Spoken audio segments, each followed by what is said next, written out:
로마서 14장. 서로 사이좋게 지내십시오. 여러분과 생각이 다른 동료 신자들을 두 팔 벌려 받아들이십시오. 여러분이 동의할 수 없는 말과 행동을 한다고 해서 그때마다 그들을 질책하지 마십시오. 주장은 강하나 여러분 보기에 믿음이 약한 사람들의 경우도 마찬가지입니다. 그들의 살아온 길이 여러분과 다르다는 사실을 기억하십시오. 그들을 부드럽게 대해 주십시오. 어떤 사람은 뭔가 아는 바가 있어서 신자는 식탁에 차려진 것이면 무엇이든 먹을 수 있다는 확신을 갖고 있습니다. 반면에 또 어떤 사람은 다른 배경을 가졌던 관계로 신자는 채식만 해야 하는 것은 아닌가 하고 생각할 수도 있습니다.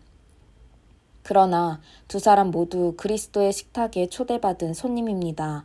만일 그들이 상대가 무엇을 먹는지 혹은 무엇을 먹지 않는지를 두고 서로 비난에 열을 올린다면 이는 참으로 무례하기 그지없는 일이지 않겠습니까?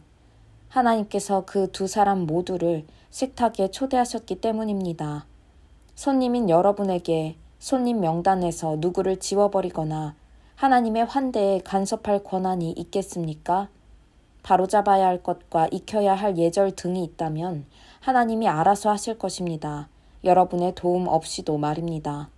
또 어떤 사람은 특정한 날을 거룩한 날로 구별해야 한다고 생각하고 어떤 사람은 모든 날이 다 똑같다고 생각할 수 있습니다. 양쪽 모두 나름의 이유가 있습니다.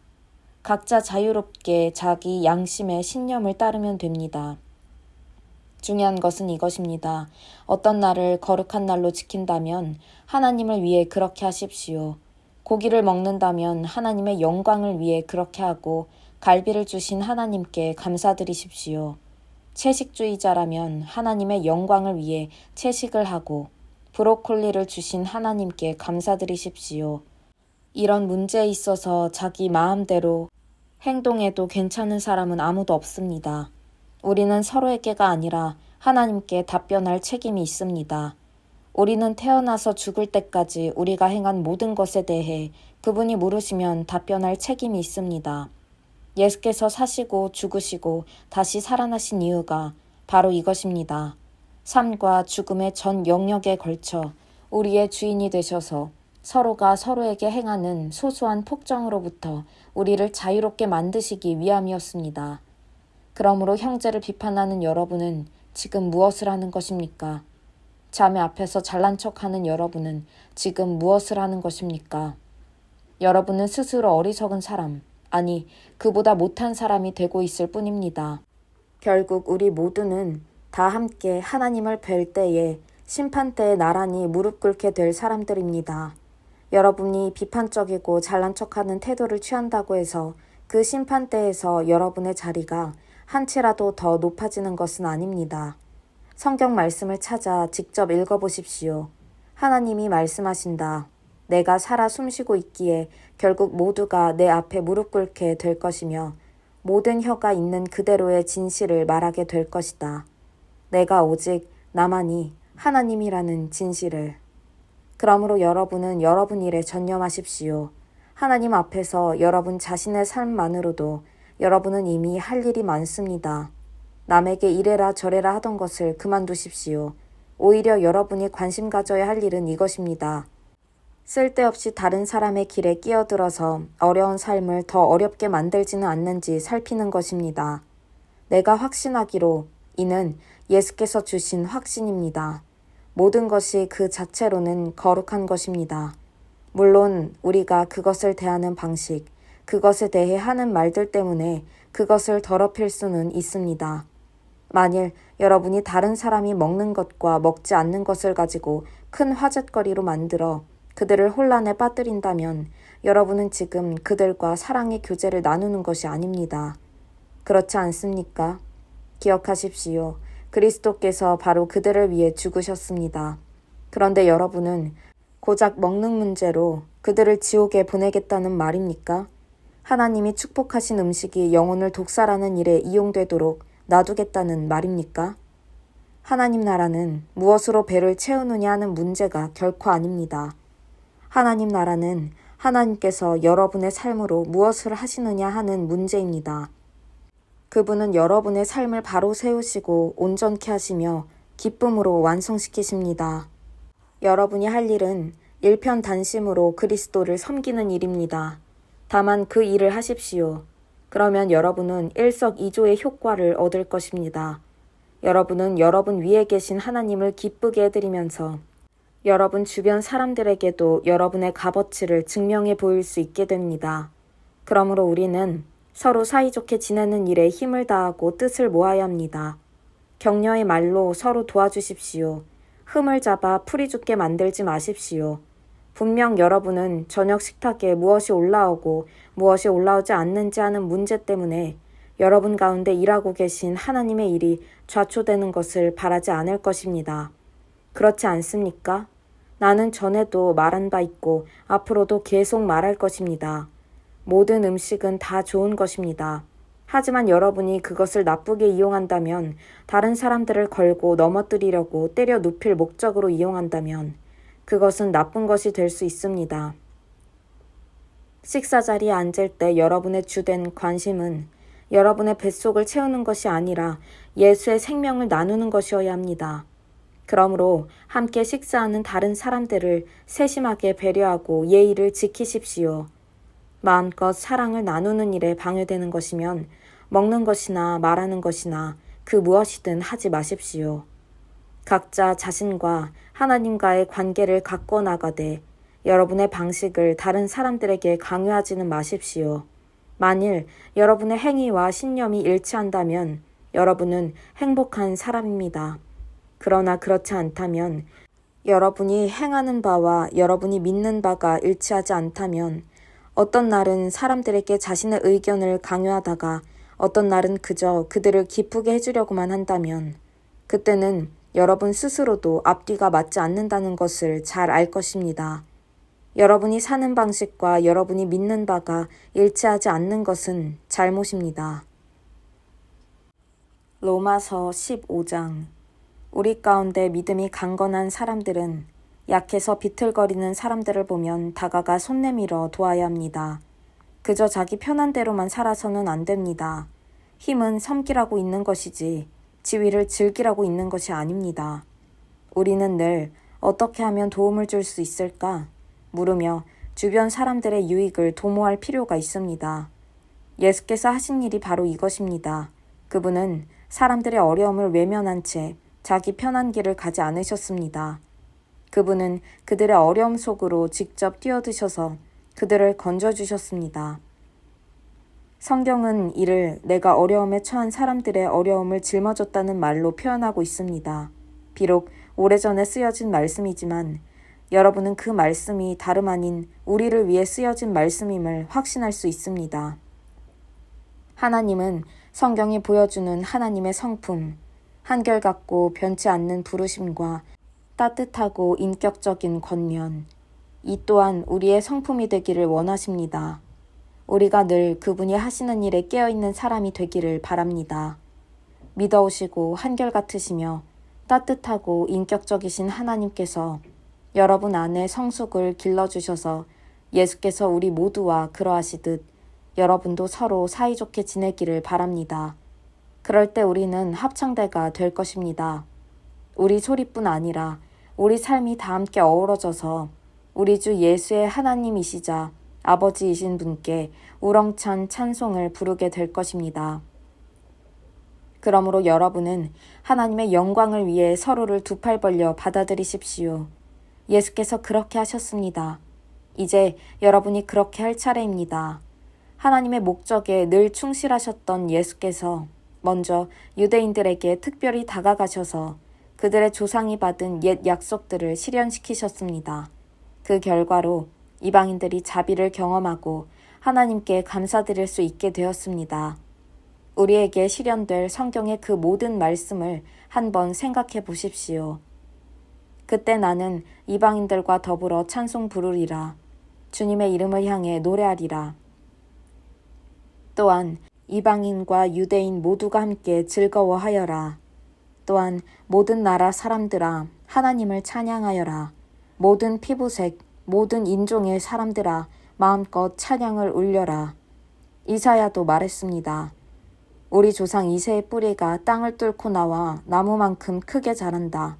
어디서나 누구나 보고 소망을 품을 수 있을 만큼 커다란 나무로 자란다. 아, 생생한 소망을 주신 하나님께서 여러분을 기쁨으로 가득 채우시기를, 평화 가득하게 하시기를, 그리하여 여러분의 믿음의 삶이 생명 주시는 성령의 힘으로 가득해져서 소망이 차고 넘치기를. 개인적으로 말하면 나는 여러분과 여러분이 하는 일에 대해 대단히 만족하고 있습니다. 내가 보는 바로는 여러분은 의욕도 넘치고 훈련도 잘 받았으며 서로에게 안내와 조언을 해주는 일에 있어서도 무척 유능합니다. 그러니 사랑하는 친구 여러분, 다소 거친 내 말을 비판으로 받아들이지는 말아주십시오. 이는 비판이 아닙니다. 나는 다만 하나님께서 내게 주신 이 특별한 과제를 수행하는데 여러분의 도움이 얼마나 절실한지 강조하는 것일 뿐입니다. 하나님의 성령으로 온전해지고 거룩해진 이방인들로 하여금 하나님께서 받으실 만한 제물이 되도록 그들의 영적 필요를 채우는 것이 나의 제사장적 복음 사역입니다. 지금까지 된 일과 또 지금껏 지켜본 바를 돌이켜볼 때 고백컨대 내 마음은 무척 흡족합니다. 아니, 예수 안에서 실로 자긍심을 느낀다고 말할 수 있습니다. 물론 오직 예수 안에서 느끼는 자긍심이지만 말입니다. 나는 내가 겪은 사소한 모험담을 이야기하는 데는 관심이 없습니다. 다만 내 안에 계신 그리스도께서 그 놀랍도록 힘있고 삶을 변화시키는 말씀과 역사를 통해 어떻게 이방인들로부터 믿음의 응답을 불러일으키셨는지를 전하고 싶을 뿐입니다. 나는 예루살렘에서부터 시작해 멀리 그리스 북서지방에 이르기까지 두루다니며 예수에 대한 메시지를 전해왔습니다. 이는 전적으로 개척의 일이었습니다. 나는 아직 예수를 알거나 예배해 본 적 없는 곳으로만 그 메시지를 들고 갔습니다. 내가 따르려고 한 성경 본문은 이것이었습니다. 그분에 대해 들어보지 못한 사람들, 그분이 그들을 보게 될 것이다. 그분에 대해 들어본 적 없는 사람들, 그들이 그 메시지를 받을 것이다. 바로 이런 이유로 내가 마침내 여러분을 방문할 계획을 세우기까지 이렇게 오랜 시간이 걸렸던 것입니다. 그러나 이제는 그런 지역에서 해야 할 개척의 일이 더 이상 없고 또 여러 해에 걸쳐 여러분을 만나보기를 고대해 왔으므로 이제 나는 구체적인 방문 계획을 세우고 있습니다. 나는 스페인으로 가는 길인데 도중에 여러분에게 들려서 즐거운 시간을 갖고 또 여러분이 베풀어주는 하나님의 복을 가지고 다시 길에 오르게 되기를 기대하고 있습니다. 나는 그 전에 먼저 예루살렘으로 가서 거기서 예수를 따르는 사람들에게 구제헌금을 전달할 것입니다. 북쪽으로는 마케도니아로부터 남쪽으로는 아가야에 이르기까지 모든 지역의 그리스 사람들이 예루살렘의 가난한 신자들을 돕기 위해 마음을 모아 헌금했습니다. 그들은 기쁜 마음으로 이 일을 했는데 이는 그들이 마땅히 해야 하는 일이기도 합니다. 그동안 예루살렘 공동체로부터 흘러나오는 영적 선물을 풍성히 얻어 누려온 것을 생각할 때 그들이 그 공동체의 가난을 덜어주기 위해 힘을 다하는 것은 지극히 당연한 일입니다. 이 일을 마치고 나면 이 열매 광주리를 직접 전달하고 나면 나는 곧장 스페인으로 출발할 텐데 그 길에 로마에 있는 여러분에게 들릴 것입니다. 나의 방문이 그리스도께서 여러분에게 주시는 넘치는 복 가운데 하나가 되었으면 좋겠습니다. 사랑하는 친구 여러분, 한 가지 간청이 있습니다. 나를 위해 기도해 주십시오. 나와 더불어 또 나를 위해 힘을 다해 하나님 아버지께 우리 주 예수의 능력과 성령의 사랑으로 기도해 주십시오. 유대에 믿지 않는 사람들의 사자굴에서 내가 건진받도록 기도해 주십시오. 또한 예루살렘 신자들에게 가져가는 나의 구제헌금이 기쁘게 모아졌던 것처럼 또한 기쁘게 받아들여지도록 기도해 주십시오. 하나님의 뜻이라면 나는 가볍고 기꺼운 마음으로 여러분을 찾아가 만나볼 수 있을 것입니다. 여러분과의 사귐을 통해 새로운 힘을 얻게 되기를 고대합니다. 하나님의 평화가 여러분 모두와 함께하기를 바랍니다. 아멘. 로마서 16장. 우리 친구 베베를 주님 안에서 맞아주십시오. 우리 그리스도인들이 잘하기로 유명한 그 넉넉한 환대로 그녀를 맞아주십시오. 나는 그녀와 그녀가 하는 일을 진심으로 지지합니다. 그녀는 겐그레아에 있는 교회의 핵심 대표자들 가운데 한 사람입니다. 그녀가 무엇을 요청하든지 그녀를 잘 도와주십시오. 그녀는 여러분이 해줄 수 있는 최선의 것을 받을 자격이 있습니다. 그녀는 지금껏 나를 포함해서 여러 사람들을 도왔습니다. 예수를 섬기는 일에 나와 손잡고 일해온 브리스길라와 아굴라에게 안부를 전해주십시오. 그들은 전에 나를 위해서 자신의 목숨까지 내걸었던 사람들입니다. 그들에게 감사하는 사람은 나뿐만이 아닙니다. 그들의 집에서 모이는 교회는 말할 것도 없고 모든 이방인 신자들 모임도 그들에게 큰 신세를 졌습니다. 나의 사랑하는 친구 에베네도에게 안부를 전해주십시오. 그는 아시아에서 처음으로 예수를 따르게 된 사람입니다. 마리아에게 안부를 전해주십시오. 그녀는 정말 대단한 일꾼입니다. 나의 친척인 안드로니고와 유니아에게 안부를 전해주십시오. 우리는 전에 함께 감옥에 갇힌 적이 있습니다. 그들은 나보다 먼저 예수를 믿어 믿는 이가 된 사람들입니다. 두 사람 모두 탁월한 지도자입니다. 하나님 안에서 한 가족이며 나의 좋은 친구인 암블리아에게 안부를 전해주십시오. 그리스도의 일에 있어 나의 동료인 우르바노에게 그리고 나의 친구 스다구에게 안부를 전해주십시오. 그리스도를 따르는 일에 있어 믿음직한 역전의 용사인 아벨레에게 안부를 전해주십시오. 아리스토블로 가족에게 안부를 전해주십시오. 나의 친척 헤로디온에게 안부를 전해주십시오. 나기수 가족으로서 주님께 속해 있는 사람들에게 안부를 전해주십시오. 두루베나와 두루보사에게 안부를 전해주십시오. 그들은 주님을 섬기는 일에 참으로 근면한 여성들입니다. 그리스도 안에서 사랑하는 친구이자 열심 있는 일꾼인 버시에게 안부를 전해주십시오. 루포와 그의 어머니에게 안부를 전해주십시오. 그는 주님의 탁월한 일꾼입니다. 그의 어머니는 곧 내게도 어머니이십니다. 아순그리드와 블레곤과 허메와 바드로바와 허마에게 또 그들의 가족 모두에게 안부를 전해주십시오. 빌롤로고와 율리아와 네레오와 그의 자매와 올른바에게 또 그들과 함께 살며 예수를 따르는 모든 사람들에게 안부를 전해주십시오. 거룩한 포옹으로 서로 인사하십시오. 그리스도의 모든 교회가 따뜻한 인사를 건넵니다. 친구 여러분, 마지막으로 조언합니다. 여러분이 배운 가르침 중에서 몇몇 사람과 단편들을 취해서 그것들을 이용해 문제를 일으키는 자들을 늘 예리한 눈으로 살피십시오. 그런 사람들과는 거리를 두십시오. 그들은 우리 주님이신 그리스도를 위해 살 뜻이 없는 자들입니다. 그들은 다만 무언가를 얻어낼 목적으로 이 일에 들어온 것이며 경건하고 달콤한 말로 순진한 사람들을 속여먹는 자들입니다. 이 문제에 여러분이 정직하다는 사실에 대해서는 의심할 여지가 없지만 내가 얼마나 여러분을 자랑스러워하는지요. 나는 또한 여러분이 똑똑해져서 좋은 것이라도 그것이 정말로 좋은 것인지 분별해낼 수 있기를 바랍니다.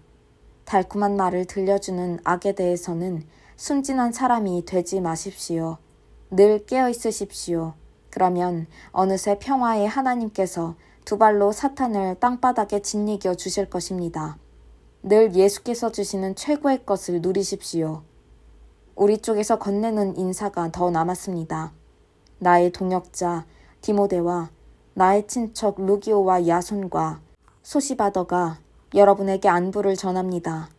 지금 바울의 이 편지를 받아쓰고 있는 나 더디오도 여러분에게 인사를 드립니다. 이곳에서 나와 온 교회를 접대하고 있는 가이오도 여러분에게 안부를 전합니다. 도시 재무관인 에라스도와 우리의 좋은 친구 구아도도 안부를 전합니다. 예수 그리스도 안에서 전파된 것처럼 지금 여러분을 굳세게 세워주고 계신 하나님께 우리의 모든 찬양을 드립니다. 이는 오랫동안 비밀이었으나 이제 성경의 예언 말씀을 통해 마침내 밝히 드러난 비밀입니다. 이제 세상 모든 나라가 진리를 알고 순종과 믿음 속으로 인도되어 하나님의 명령을 따라 살 수 있게 되었습니다. 이 모든 것은 처음부터 끝까지 모두 하나님이 주도하신 일입니다. 피할 데 없이 지혜로우신 하나님께만 예수를 통해 우리의 모든 찬양을 올려드립니다. 아멘.